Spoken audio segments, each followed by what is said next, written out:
Welcome back to the podcast. You probably heard of the name Tom Watson. Well, Thomas Watson Sr., famously said, nothing in the world happens until a sale is made. And what I know to be true is you and I always want to improve our ability to communicate effectively and ultimately cross over the finish line and make the sale. So in the past, I've had Chris Voss, I've had Terry Shodine, I've had Jay Abraham, and today I want to introduce you to my friend Eli Wilde, who has done $100 million in sales, and I think you're going to learn a ton from it. So Eli, welcome to the show, man. Thank you. Excited to be here. Yeah, super fired up. So we were just working on a project. Eli, for the people that maybe have not been exposed to you, maybe somebody has seen you in an event, right, on a stage someplace, maybe bought one of your products. Give my listener just like a little just sort of recap. Like, who is Eli Wilde and who are you as a salesperson? Well, like many of you, I've gone to events, seminars to get my learn on, and found myself 2005 at an event with a bunch of speakers, some good, some not so good. And I found myself about to leave, and a large presence came onto the stage and energy shifted. And nowadays in sales, we're looking at the logical deliverables and all this stuff. And everybody had that, but this man that got on did something very different, where I became completely irrational in my decision making. I was so moved, and I did something completely outside of my comfort zone. And I used all my money to sign up for an event that I had no intention of buying. Yes. Guy, obviously Tony Robbins. Yeah. And I was so mesmerized by him and so fascinated with the experience of how I was sold, how he got me to do something that was completely unreasonable by accessing a state. So I just harassed his company for the next couple of weeks, called about 200 times, was committed to work there, got a job, and within a year I was an all-time top salesperson, and Tony became my mentor. I lived with his son and brother-in-law and just went on to do 3,400 of the same presentation. In fact, the job that I had for Tony was the same job that Tony had for Jim Rohn when he got his start, called the FSR model, field sales rep. Yep. And I had a sales background and an acting background, so I was used to scripts and memorization and talking to people, but I still didn't have that confidence. And when I got a hold of all these emotional keys from, NLP, they still seemed kind of wonky to me. Yes. And a lot of the trainers weren't very good, but Tony was doing things so seamlessly. And I was like, whatever that is, I want it. And he just modeled for me an experience that really shifted my mindset around sales, communication, belief, around what really happens beneath the surface of a script to get somebody into that buying state where I was sold. Yes. And so I spent the better part of 20 years now just studying that process and got a lot of reps. Isn't it interesting? So Tony worked for Jim Rohn, and I know multiple people that worked for Jim Rohn that became extraordinary salespeople. My dad was the top salesperson for a guy named Earl Nightingale, right? Wow. Lead the field, started the entire motivational speaking industry way back in the day. My dad was like selling records.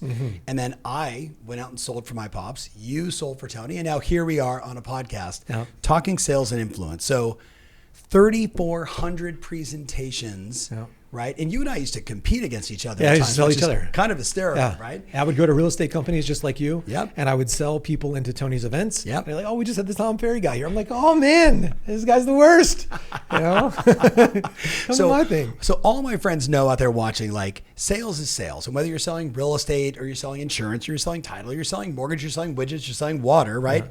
The art of influence, the ability to get somebody who maybe started out as a no and get them to become a yes, only when it's right for them, and it doesn't work if they don't want to buy a house, just to be clear. But like the ability to overcome an objection, the ability to qualify better, the ability to, help somebody get into a place where they're comfortable making a decision, because especially buying a house or picking the house or choosing you as the listing agent, for some human beings, that's just a hard decision because it's a big decision. So I want to know, and what I want to spend my time on today is, so you made 3,400 presentations doing that, and then Tony would put you on stage and you present there, and now you work with a whole bunch of people to help them make better presentations. What would you say are the 3, 4, 5 biggest, most obvious money costing, sales losing mistakes that you see people making most often? Well, one, so my job, it's like many people here, taking people from uninterested to interested, committed to ultimately buying.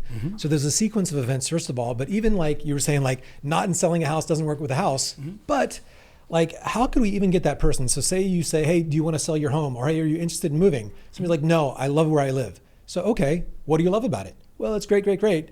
Well, that's fascinating. It sounds like you got a good thing there, but I'm curious, what would you change about your home, your area, if you could? Well, it'd be nice if we had that. Okay, and what do you mean by that? How long, when did you notice that wasn't exactly how you want? Yes. So there's problem-inducing questions. So we can even get somebody that's not interested to still be interested by opening that door with a certain type of question. And so I think a lot of times too, we prejudge. We think some people might be ready, but like, oh, everybody is after that person. You know, a lot of times we infect the conversation with our own insecurities, our doubts, and people become pushy, they become compliant. One of the things that we go into, not just the language. Hold on, say that whole part again. Some people project their own. Say that again. They get, so here's the way we break it down. And we, in our sales process, we have tempo management, question control, call control. We have different things to do to really control the frame of that conversation. So while what you say is really important, and whether people have done any kind of sales training, listing, whatever, there's a presentation and a script. But as I always say, and you've heard me say, two people can say the same exact thing and get a very different response. Absolutely. And so outside of even NLP stuff, like what is happening beneath the surface? Because when you're communicating, there's what you say, what you believe about what you say, the conviction, but also what you believe about yourself, the person saying it. And you could say, oh, I believe in myself, but do you believe in yourself when you're getting rejected? Do you believe in yourself when you've got no? What does it take to create a chip in your armor? And I think the whole aspect of self-development, your mindset, your psychology, and having a clear outcome can't be overstated. Yes. And I think when it comes into a dynamic of a conversation, this piece of what is called collapse or overcompensating is what takes people out of what we call closer composure. Yeah. There's closer composure where you're centered and strong.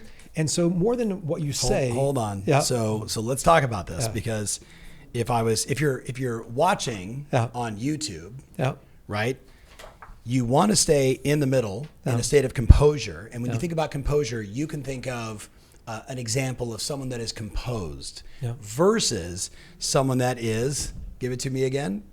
Somebody on one side it's going to be, and on the other side it's going to be. We call it posturing. Right? Posturing. So for the person listening right now, think about a person that you've seen, get a little too much bravado, right? Their ego starts to show up. To me, that's all the posturing stuff. Like, well, I'm number one in my marketplace, and this is how we do, and this is how we operate. I'm not saying you do that, but trying to give the example versus on the other side where they just, right? They just crumble. Yeah. So what creates posturing and what creates composure and what creates the collapse? Help them understand. Well, posture and collapse are both based in fear. And so somebody's compensation pattern for the fear is backing off. It's like flight. And then the other one is fight. So it's a nervous system, or it's just freeze, So we've heard about these. So these are trauma responses. And I think all of us have experienced our own trauma in some way. And it's one thing to sit in a seminar or an event and say, oh, I've dealt with it. But day to day, face to face with real human beings that have their own stuff coming on and not getting triggered, what happens to most people is they lose their composure. And part of what makes you effective as not just a salesperson or business person, as a person, is your ability to be calm, collected, composed, and not be reactive. Instead, be responsive to what's really showing up. And I think a lot of people, with sales already, people are asking for money for something. It's like, and there's rejection and there's self-worth issues. There's already so much on the line, and this feeling of like, oh, I got to make it. And then, even their motivation to make money or to make a sale. Right. So what's driving people, like motive does matter. And in sales, they say it's all about helping people. That's true. A lot of salespeople just want to get something and they can have some success. But I think when it comes down to it, like your motive and your intention as to not just getting a sale, as we've talked about, what precedes all action are thoughts, feelings, beliefs, and reverse engineering. What are the beliefs that I need to install? What do they need to believe about me, about the process, and about themselves? And so the context that we create in a communication is getting people really internal with our communication, where they're self-evaluating, not evaluating me, my offer, the product, whatever. Right. And so I've got questions that are designed to take people internal, where they begin to create a gap as to some pain and as to where things are, some dissatisfaction with that, and really have a compelling future to where they want to be. And most people, like if people commit suicide or they're just like kind of going through life, they don't have any compelling future. No. So sales is a service. We're enrolling people in a possibility that would not be possible without your thing. But before we can just give them the thing, we have to enroll them and pre-frame them as to the possibility of what it can look like in their life. So my friend listening right now, Eli, is going, I know it's Okay, a lot. that's a I'm lot. like, That's a lot. Okay. Well, I'm going to unpack it. But if we break it down to the most simplistic thought, what I got is you got a script, you got a belief about the questions that you're asking, what it is that you're presenting. Like, do you believe in your? So let's put it in the context of you get a cold lead. Someone walks into your open, I'm talking to my client here, right? Somebody walks into your open house, right? So you have your script, like, there's questions that you should ask, right? That are better than others. But do you believe in the questions that you're asking? And then you really said your belief in yourself, which I think really plays into the whole identity issue. Like I watch every single day people in a good market or a bad market fail miserably. They get all the leads, they have a great team, they're on a great brokerage, they're a good-looking guy, good-looking gal, and they still fail. And I'm convinced that 99% of it is what they believe about themselves. Yep, and if we can get them to shift their identity to something a little more powerful, not fake it till you make it, but like literally shift their identity to being a little more powerful, then all of a sudden that script that didn't work in the past suddenly is magical, and they can set as many appointments as they want. But you want to role play? In 1 second, let me just add this. Okay. Yeah. So a belief is a transference of certainty. You know, it's like, how do we transfer it? Yep. And so there used to be these 2 C's that I used to teach as far as like what it takes. We're transferring clarity and transferring certainty. Yeah. And so that's transferred, but a way of being, I added another C years ago. Yeah. It was curiosity. Yes. To be genuinely curious. Yep. And even with just certainty, because it's so important, they say certainty sells, and it's true. You imagine level 1 certainty would be like uncertainty, and then there'd be like shooting fire cannons out of your butt. I'm the best, like really confident certainty, which is usually over posturing. Exactly. But the highest level of certainty is just calm. Yes. Like if I ask somebody like, are you confident you can tie your shoes? You'd be like, yeah. It wouldn't be like, I can tie my shoes. I'm the best at tying my shoes. Like, watch me tie my shoes. It'd be weird. It's more certain if you're just like, of course. Yes. And so it's that sense of resolve and calm energy that you transfer to make people feel safe. Right. Is what is really going to create the context. And then the genuine concern and curiosity is what shapes the empathy behind the question that gets people to give you a vulnerable answer, which puts them in a place where you can lead them. Yes. Does it make sense? And again, it goes back to the same thing, that if you could take 2 salespeople, give them the same database, the same type of leads, and give them the same exact script, call at the same exact time. Everything is a level playing field. One person will book appointments, and the other person will say these leads suck. Yeah. So talk to me about, I want to role play, but I want to go back to, if I said to you, so Eli, I'm a real estate agent, and this year it's been okay. It's like, I feel a little beaten up by it, and I'm just being honest. Like, I know, there's, the industry is bipolar right now. It's the rich and the rest, right? There's no middle ground right now, pretty much anywhere in the world, certainly for my friends that are listening. It's the rich, and yes, there's layers of rich and there's layers of the rest, but it's really bipolar. So let's just assume that I'm maybe in the middle, not where I want to be. Even if I'm deemed rich, I want to do way more. Yeah, I need to get better at my script, but if I had to pick, like, script, belief about what I'm saying, or my service, or identity, which one do you think would have the greatest impact? And then help me figure out, for my friend watching or listening, how they can do that on their own. It's interesting. There's a NLP model, the Roger Dilt's logical levels of NLP. And it's like, at the base, there's environment, and then behavior, and then skills, which is this is all skill building. Above that is belief. So it's more important, because you can have 2 people. One person just feels like it's a skill gap. So they keep on reading books, they keep on going to seminars, but nothing changes, because the belief inside of them is they're not good enough yet. Yeah. They need one more thing. So it's a belief that's driving their behavior, and no matter how good the skill is, if they don't have the belief to enhance the skills, it's not going to work. Somebody else might have no skills, but they have 100% belief, and they know that it's possible, and they say, look, market's shit, but if it's only going to work for one person, that person's going to be me. Yes. And they go out there, and they're congruent with that belief. That person's going to figure out the skills along the way. Yeah. And so what becomes a higher level than belief? It's our values. A higher level than that is our identity.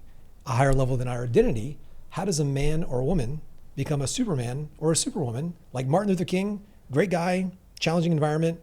How does he become Martin Luther King? He had a vision and a mission and a purpose bigger than himself. And so I think a lot of people, as it relates to sales or business or real estate, it's what can I get to make me better? Bingo. As opposed to being challenged, saying, look, I see this as something to make me grow, and without challenge, we don't grow. And so they have a purpose that's bigger than themselves and a purpose that's bigger than their fear. And so they act out of mission, and their mission can't be, I want to be the best real estate agent. I want to help the most amount of people. Yes. And so that motive does matter, and it shapes the certainty they're having in their communication. And that's one of the biggest things I took from Tony, because he really lived that on stage. And I was like, man, if I show up like that, more sales are going to come to me.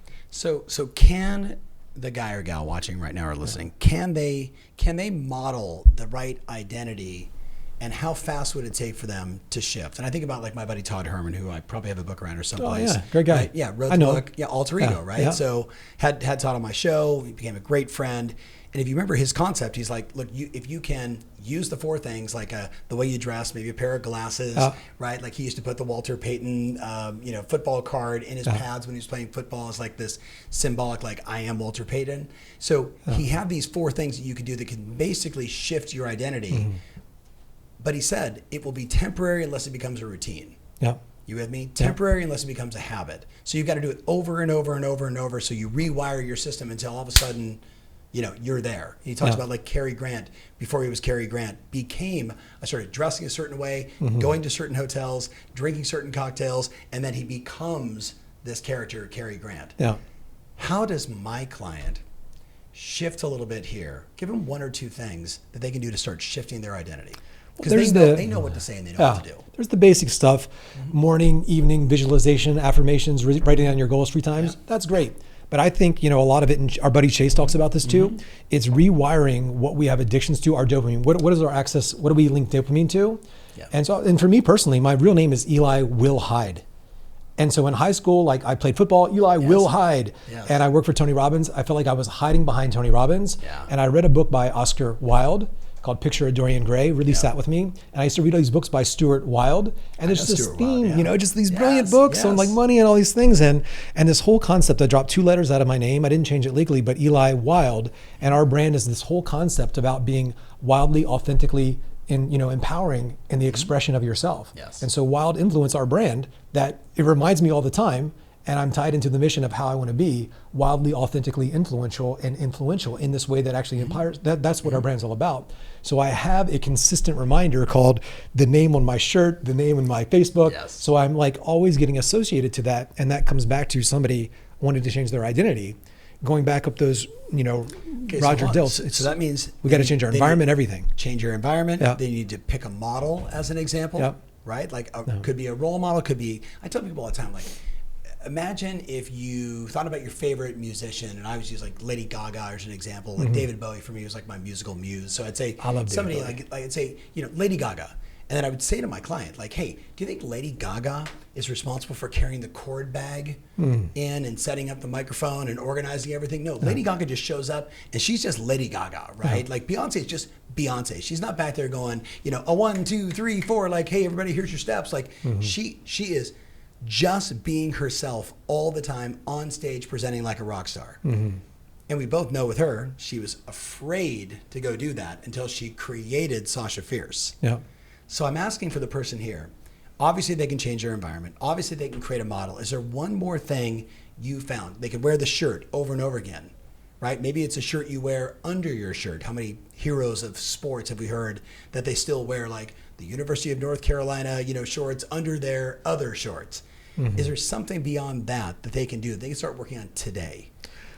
Find out whatever's the most limiting pattern and then prioritize a ritual and a habit around that. For me, I was voted the quietest kid in school, painfully shy. Yeah. And I always had friends that were like good with the girls and all that stuff. And it wasn't until I was 21, 22, I made it a point to go up to 10 girls a day and just say my name, flub, whatever it was. But I just made that a habit every single day. And I did it till it became normal. And still even now, whether I'm getting a coffee in the morning, I call it social lubricant. Yep. Like I just get talking and things like that because it's not like my natural thing, but I've conditioned it and I've worked on it so well. And I think for a lot of people, like a strength overuse can become a weakness, but people that like a James Earl Jones that had a stutter, the person that is like whatever your thing is that is like really limiting your life, it is painful for you. You got to make that pain real and say, I'm going to do something every day. James Earl Jones couldn't get a sentence out of his mouth, became one of the best orators in the history of the world, most recognized voice, because it was so painful to him that it just compelled him. I'm going to work on this. And same thing for me with communication. Yeah. I did all the things, but it was so painful for me. And I found the limiting thing, and I found one thing I could do every single day as a standard and a commitment, and I conditioned it. And now I've talked to like a bajillion people. I love that because I also, I've always been, I think, relatively charismatic, well trained by people like Ron Arden and other, coaches and mentors that helped me along the way.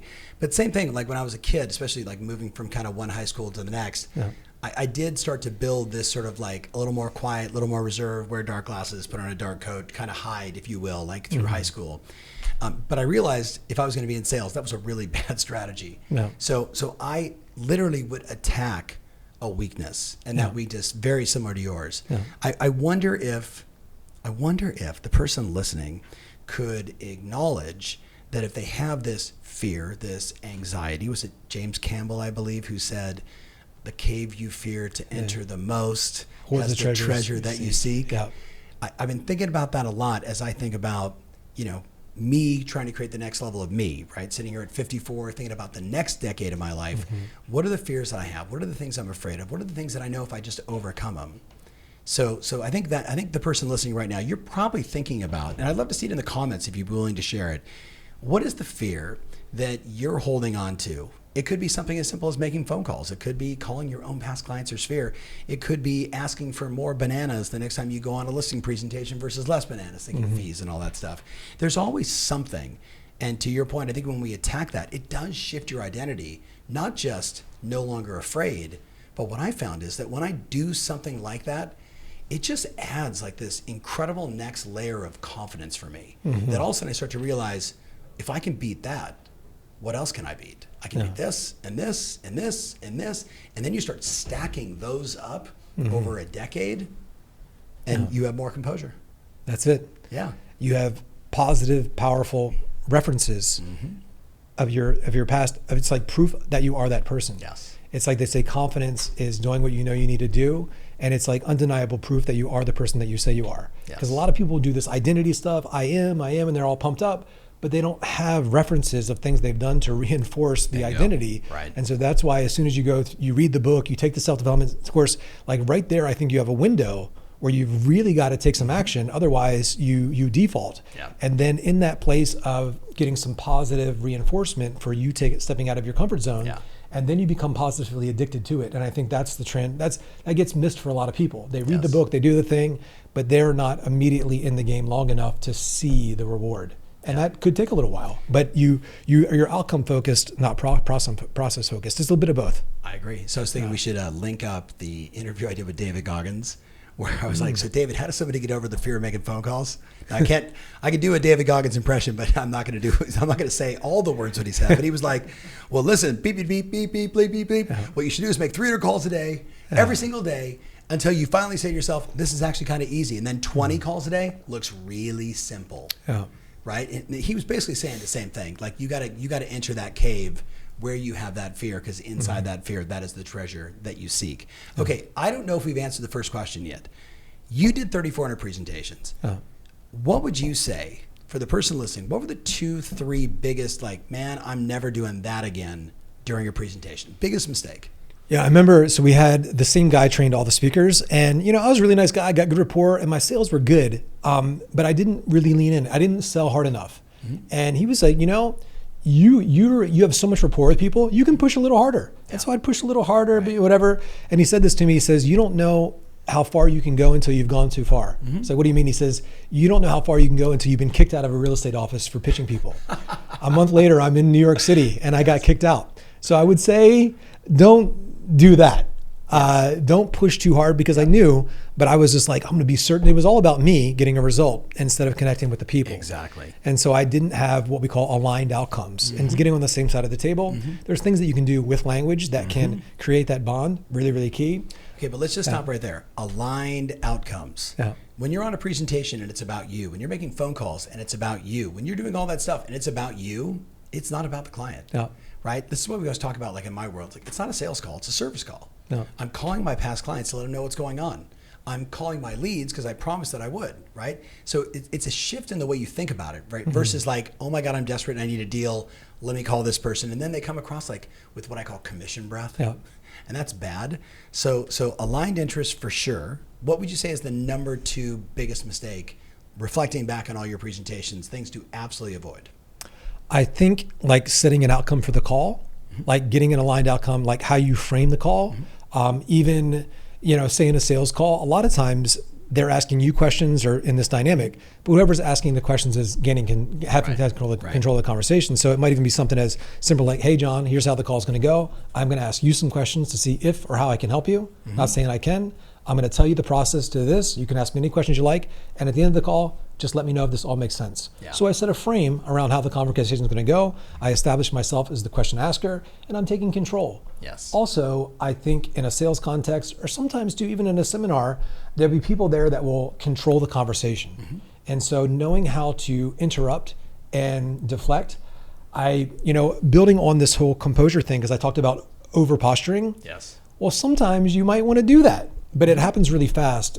Speaking of posturing, there's superior, equal, and inferior. And I'll cycle through these and I'll give you a bit, but I remember, Tony Robbins took me and another guy to Vegas for a couple of days, and we just did like role play, and we just did this crazy like boys' day, shot machine guns, did fight training with a Navy SEAL trainer. It was like really great. And he really wanted to instill in this concepts of postures.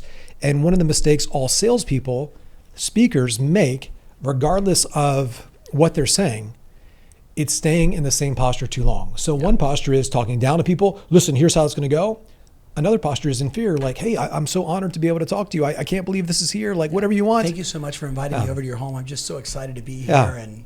And then a lot of real estate agents, posture of equal. Hey, we'll be friends. Hey, this is my friend. And then they want to, hey, can you give me a discount? We're friends. It's like, hey, can you commission? We're friends.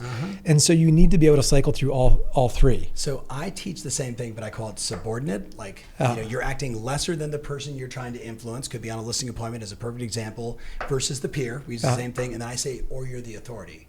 And one of the mistakes that I acknowledged, like I used to have clients like role play their entire listing presentation, and then they would record it and send it to me so I can observe it.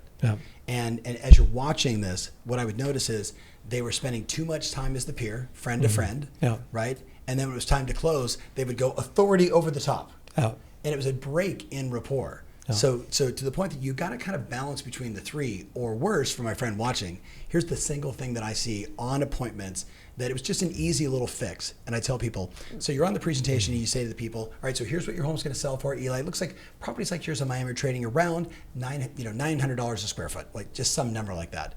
And so you're going through the comparable prices of everything that's sold recently and everything that's on the market and what price you're doing. And then they'll say, so where do you guys want to price your home?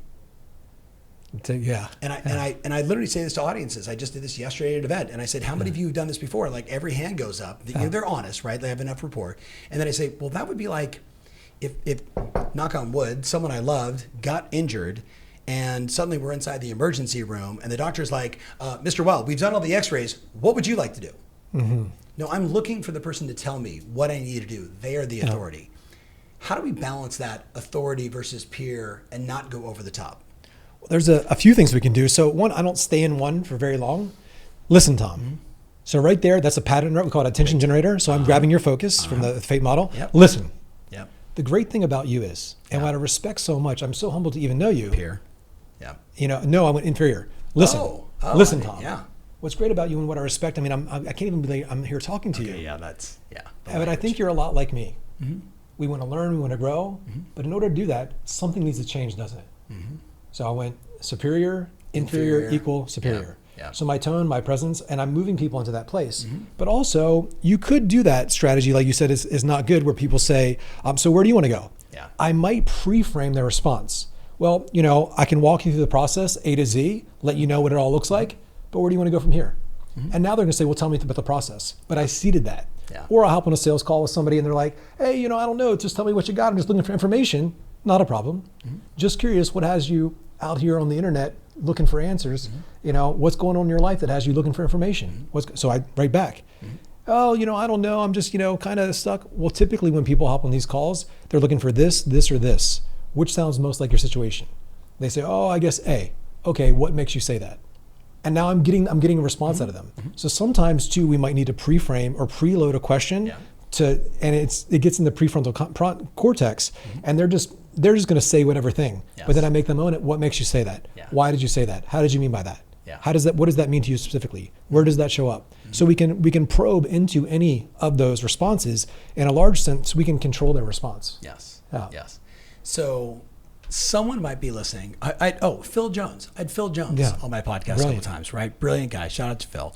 And people would probably, as they're listening to you at times, go, "Oh my God, it's just overwhelming. Like, how do I?" You know what I mean? Like, there's just so much there, and that's totally fine.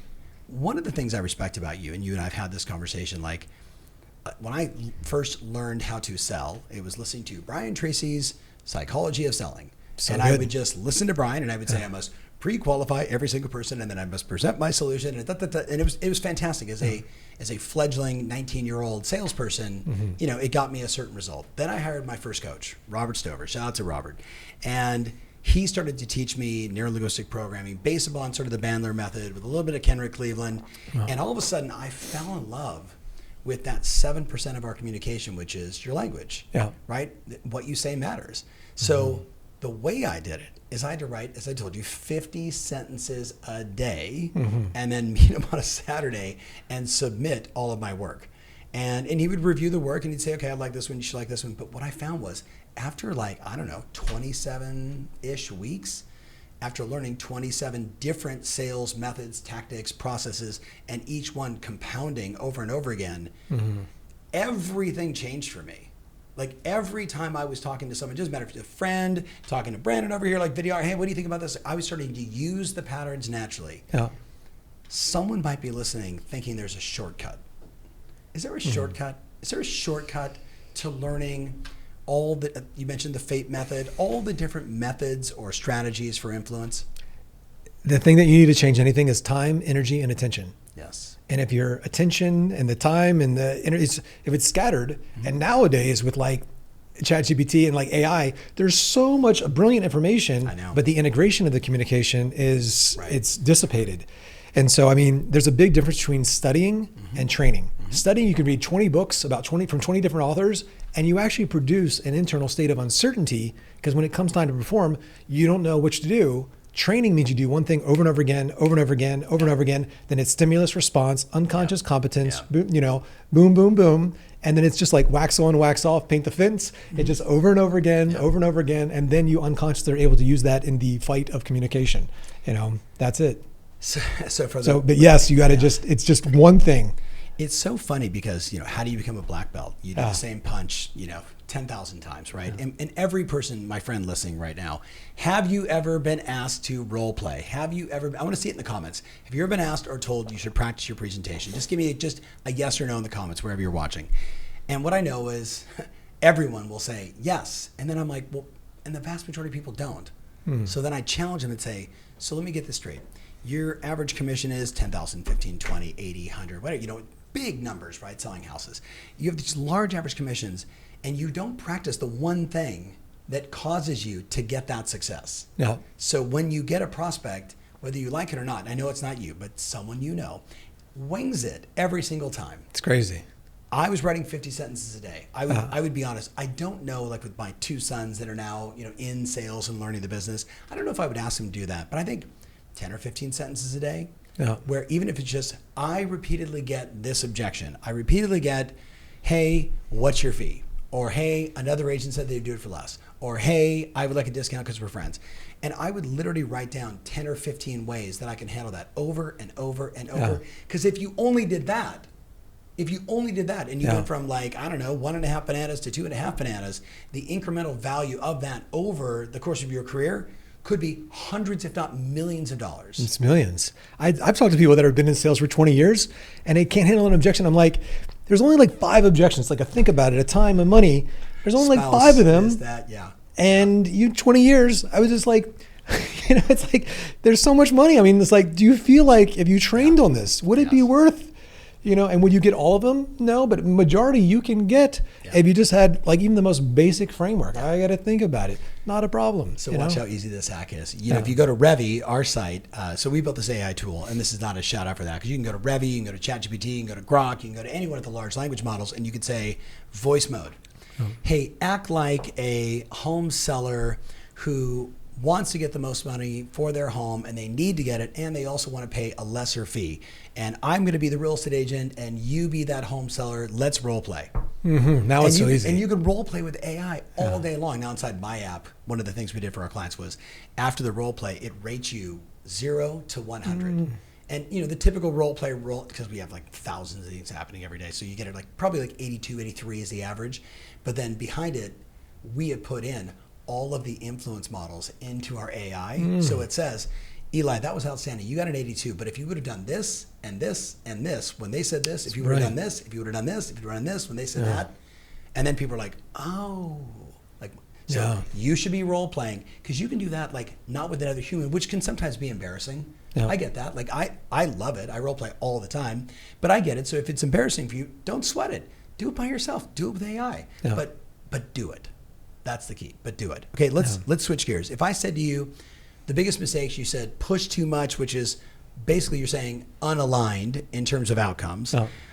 I do want to say I'm old school. Do you remember the 7 penny game? No. Okay, so I don't know who made this up, and it could have been my sales manager, right? He said, I want you to have 7 pennies on your desk. Okay. And when you're on the phone with the client, every time you ask for the order, I want you to slide 1 penny over. Okay. So it was like this physical trigger of I'm only 2 pennies in, I'm 3 pennies in. And my wife actually filmed me on the phone calling for my son, right, who's sitting next to me, some old leads, and he's a real estate agent in Hoboken, New Jersey, right? So I was never giving out any information about real estate, it's, yada, yada, just having fun. And what he was blown away by was this one particular seller. I think I asked him 7.5 times. I totally get what you're saying. I'm going to be in the area anyway, probably the next 2 or 3 days. Why don't I just stop by? It sounds like you're home at 3 o'clock. Why don't I come by around 3 o'clock on Wednesday? And he's like, well, the problem is I'm going to have this going on Wednesday and that going on. Well, I could come as early as tomorrow, right? It was soft. It was elegant. It was never aggressive. I lost no composure. But I just knew if I just kept him on the phone, he wants to sell. Yeah. You with me? He wants to sell. So it's not like I'm trying to convince somebody that doesn't want to sell. Mm-hmm. He wants to sell, but he had a complex situation. It was a multifamily deal, right? They're living in the front, his kid's there, his mother-in-law's there, and then the back unit is totally, packed with renters, and he's like, I don't know how to best show you the property. So he's telling me, solve my problem. Mm-hmm. And the answer was, I can't really solve the problem unless you invite me over so I can take a look at the house and then we can have a conversation. So I want to just go back.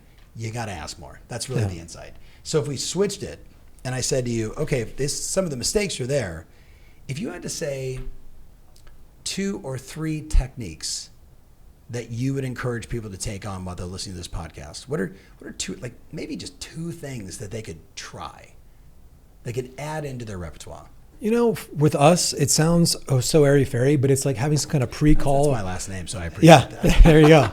But we just, would get really clear. And I remember being backstage with Tony and kind of going through his ritual of what he would do before he got on stage. And I started to adopt some of that related to the visualization, setting a clear outcome. And it's so there's 4 things that I would go through before a sales call presentation. One is getting really clear in my beliefs.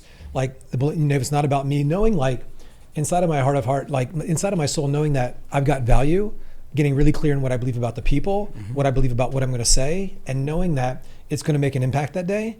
So I'm really there in a place of service. So my beliefs aligned, physiology, making sure that you feel good, where you're not hunched over and, on 20 coffees. I'm on 5 today, but not too caffeined up. Where you feel good. Early. Yes. And then having a clear outcome, getting really specific in my outcome. And like you said, the outcome can't be just to make a sale because you have commission breath. But when I got really good in sales and, I told you I did research, I got really clear in my outcome, but I realized that of course my outcome was to sell.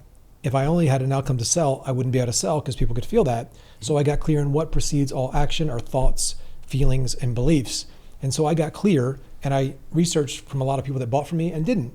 What are the thoughts, feelings, and beliefs of a buyer? What are the thoughts, feelings, and beliefs of a non-buyer? And then you have to get really, really good at pre-handling objections. Mm-hmm. And so people will give you outs all the time. And yes, you can objection handle like crazy, but as Cialdini says, Robert Cialdini, the best persuasion is persuasion. Yeah. And so you have to train not just to ask questions and go through a script, because people will give you a lot of, it could even just be a hesitation. Hey, yeah, okay, I noticed some hesitation. Can I ask what's behind that? Well, and then we're going to expand on it and we're going to find that thing. And we need to reframe these limiting beliefs early on. Because if we go through a call and then we make the offer and get an objection, we can handle it. But again, the best persuasion is persuasion. So it's being trained to find limiting buying beliefs and getting really explicit. What are the thoughts, feelings, and beliefs of a buyer and of a non-buyer? Listening for the thoughts, feelings, and beliefs of a non-buyer and reframing them early on to put them back into alignment with somebody that buys. Hey, when you said this, how did you mean by that? Okay, and could I challenge you on that? Okay, when you said that, well, is nobody selling homes right now? Mm-hmm. Or are you saying somebody? Okay, so the question is, what are they doing differently? Do you think they have systems? Okay, and so if you had more systems, do you think it's more likely you also could perform more like that? Okay, so you're saying it's possible. Yes. So because it's possible. It's from a hard no to it's possible. So and if I start challenging them early on in their best interest, not like, hey, I'm going to challenge you on that so I can sell you. Like, hey, can I challenge you on that? Can we work with that a little bit? Because I feel like that way of thinking could be costing you some sales. Now they're getting coaching from me in a context where I'm challenging them in their best interest. I remember, and that could be, I'm just thinking for my client listening, that could be like in the middle of when you say, so how much you guys want to sell for your, and they're like, well, we want this on price, and it's this. Yeah. And the delta between the two. They'll go through the entire presentation, hoping they'll change their mind by here. Right. Right here, they got to hit it. But instead of saying, I like that actually, what it felt like was more the subordinate, like, hey, can I challenge you on that? Like, can I challenge you on that price? And then, because you know what I found? And then you just shift to, hey, what I found is, great. As we went through the data, we saw the homes are actually selling for this, and you're telling me you want this. Yeah. And I can't see the difference as to why a buyer would walk in and say every home is selling for X, but let's play 1.5 times X. Mm-hmm. So just kind of putting it in context for my client. Yeah. So you said 4 things: beliefs, right? Physiology, outcome. And to be explicit in those outcomes. And the last one is rapport. Yeah. And a lot of times people think rapport is something you get by commonality. Hey, you're from this place, I'm from this place too. Yeah. And it's weird and it's salesy and it's inauthentic, as opposed to, rapport is trust and responsiveness. And so I demand it, but also as a leader, because you're leading this conversation, leaders go first. Mm-hmm. And I think to myself, like, what I respect about these people? Why do I care about, why do I love these people? Like, why do I respect these people so much? And it makes me feel better about the conversation. I give it first. And I realized for me a long time ago that I'm going to spend the majority of my life, 50, 60, 70 hours a week, talking to strangers and selling them. I'm going to spend most of my life with strangers. I want to care about who I spend my time with. Right. I want to care about the people I'm with in my life. And so even if most of them are strangers, I'm going to force them to care about this conversation because I care about them. So I have great relationships with strangers.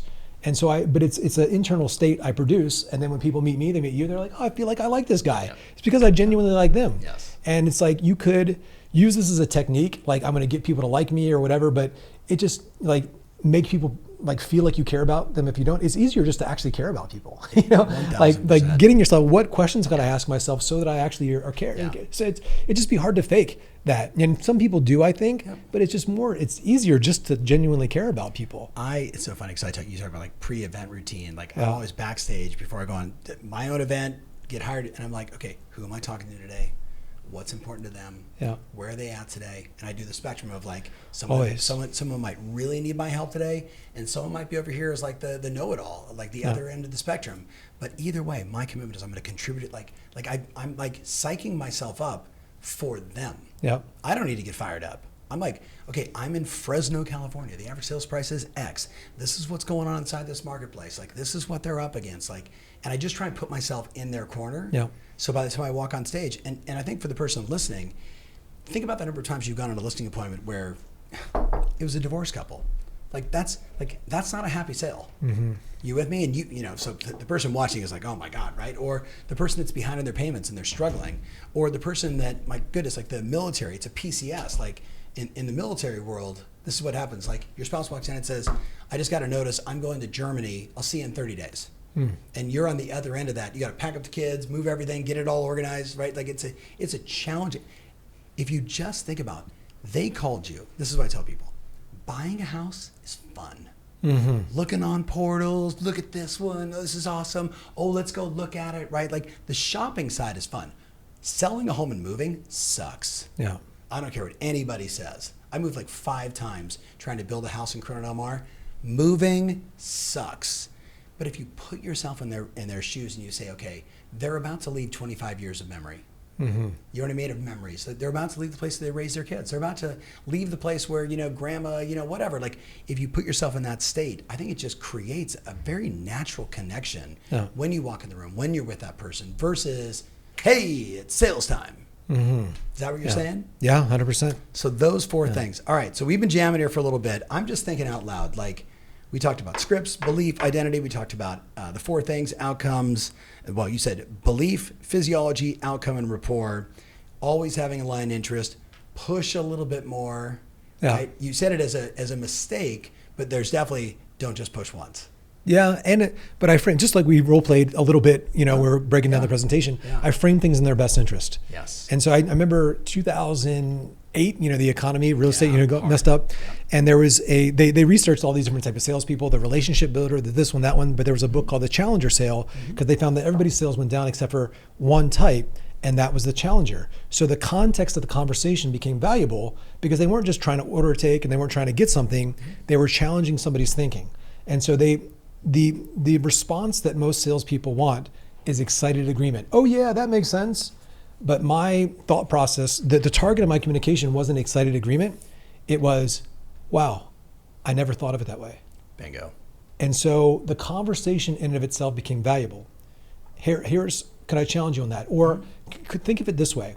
Or have you stopped to consider? And are like, wow, so I'm getting these belief shifts early on, and now they're seeing me as a consultant because I'm literally consulting them on how they think. And I'm challenging their whole paradigm, which makes the conversation valuable, which puts me in an authoritative coaching like consultant type mindset. And now that makes the offer. But it's not like I'm doing it at the end. No. I can, if I challenge the bejesus of you out up here and you're like, wow, thank you, I never thought of it. And now I challenge you in the sale. It's way easier. I can make an easier sale because of what I did here, as opposed to being nice and just listening. And now, hey, they're like, let me think about it. Let me challenge you on that. Yeah. So it's the frame has to change. And that became the target of my communication. It's so interesting as you're saying. I'm going back to like Robert Stover. That's a pattern interrupt and a level shift. Yeah. Right. Like all these techniques that we've talked about for years. And I don't know, for my friend watching, actually just for fun, what is the all-time best sales book you've ever read or audio podcast? Put it in the comments, and then we can watch all this stuff later and see how people comment. All right. So this was a lot to unpack, and I know we got to go right back into a meeting, but I wanted to do this show. If somebody wanted to reach out to you, can they go to your website? What's the best way for them to connect with you? Instagram? Wildinfluence.com or Eli Wilde _sales. Got it. Yeah, it's Instagram. On all things Instagram, which I think I think that's originally where I found you, or maybe it was YouTube. I don't remember, but yes, all the above. You should check them out on all the above. All right. Thank you, man, for being on the show. Thank you for watching. Hey, as always, I appreciate you. Thanks for being here. I can't wait to read the comments. If there's something special you ever want on a show, you leave it in the comments below, and I'll do my best to deliver. Thanks always. Remember, strategy matters, and now more than ever, your passion rules. See you soon.